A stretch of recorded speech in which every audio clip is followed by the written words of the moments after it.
নদীর কিনারায় দাঁড়ায় আছে, সাগরের কিনারায় যখন দাঁড়িয়ে আছে, কচ্ছপের ওপরে যখন মুসলমান ভাইরারে আমার বিচ্ছুটা উঠে গেল, আর ওই কচ্ছপটা সাগরের ঢেউতে ভাসতে ভাসতে ওই পারের দিকে রওনা দিয়েছে। আল্লাহর ওলিরও কৌতূহল জাগলো, এই বিচ্ছুটা কোথায় যায় আমার একটু দেখা দরকার।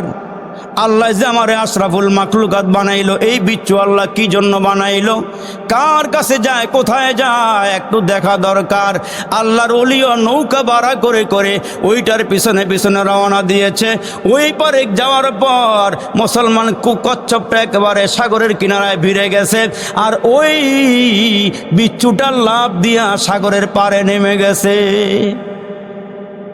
আল্লাহর ওলিও সাগরের পারে গিয়ে নামছে, নাইমা ওইটার পিছ ধরছে, ওটা কোন দিকে যায়, লাফাইতে লাফাইতে তাকায়া দেখে ওইটা একটা গাছের নিচে একজন আল্লাহর বান্দা শোয়া।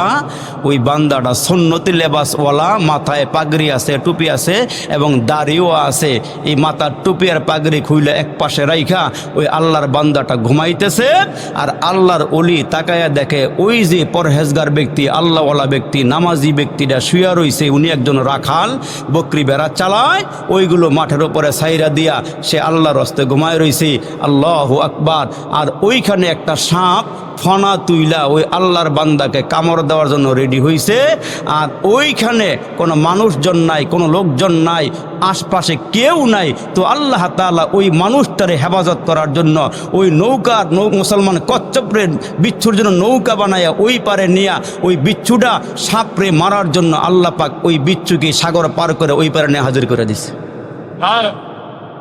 আল্লাহর ওলি যখন দেখছে একজন রাখাল আল্লাহওয়ালা শুয়ে রইছে, তা আল্লাহর ওলি হাতের মধ্যে পাথর নিছে সাপকে মারবে।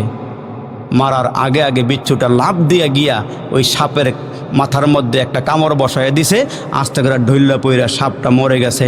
তখন আল্লাহর ওলি বলতেছে, আল্লাহ তুমি তো কোনো মাখলুক বেহুদা বানাও নাই। রসুল যে বলে গেছে, আর দুনিয়া খলিকত লাকুম ওয়া আনতুম খলিকতুম লিল আখিরা, এরে মানুষ তোমাদেরকে বানাইছে আমার জন্য, আর দুনিয়ার সমস্ত মাখলুকাত বানাইছে তোমার জন্য। জোরে কোন সুবহানাল্লাহ, সুবহানাল্লাহ।